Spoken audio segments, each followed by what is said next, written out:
I cannot change the genius of my culture because I don't believe in conversion. I allow you to be a Christian, you be a Christian, be a Muslim, you pray, it is fine for us. Even though I don't say all religions lead to the same goal, I don't commit that mistake, the ubiquitous mistake.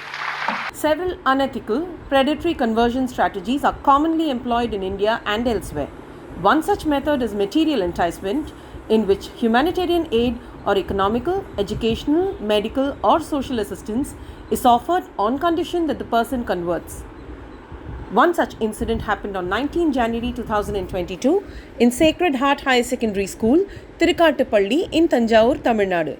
Lavanya, a student of Standard 12, killed herself after she was tortured by her school authorities for refusing to convert to Christianity.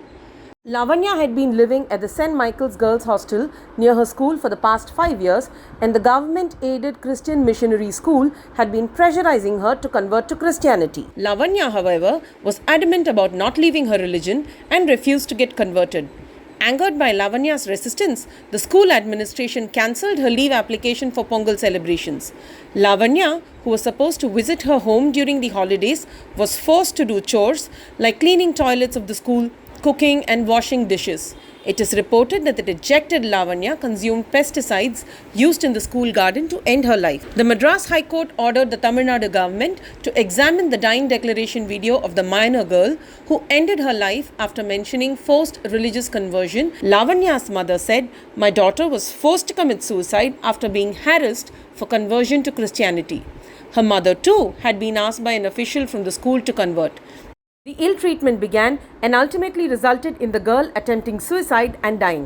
There are multiple cases of children committing suicide in Christian mission-run schools that have gotten reported in the local news in Tamil Nadu.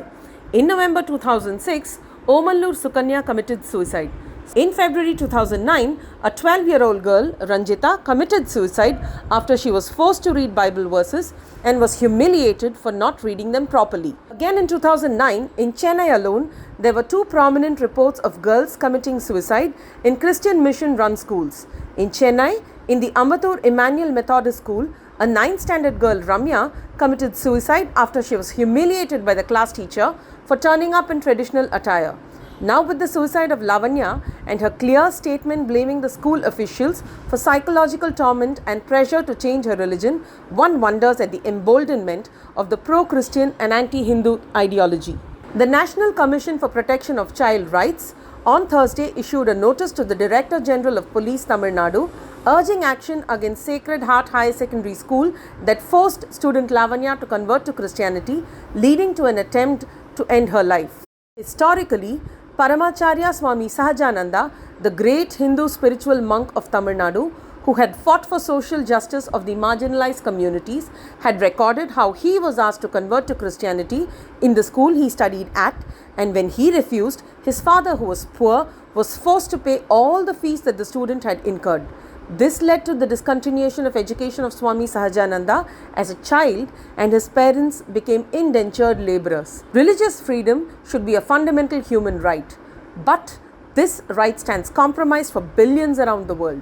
Despite some efforts by the international community, the common application of the term gives the freedom to proselytize, but does not recognize the right of a person to continue in one's own tradition, free from predatory proselytism, religious intrusion and exploitation. Such predatory proselytism and the resulting unethical conversions that have been carried out for centuries around the world can no longer be ignored and must be prosecuted.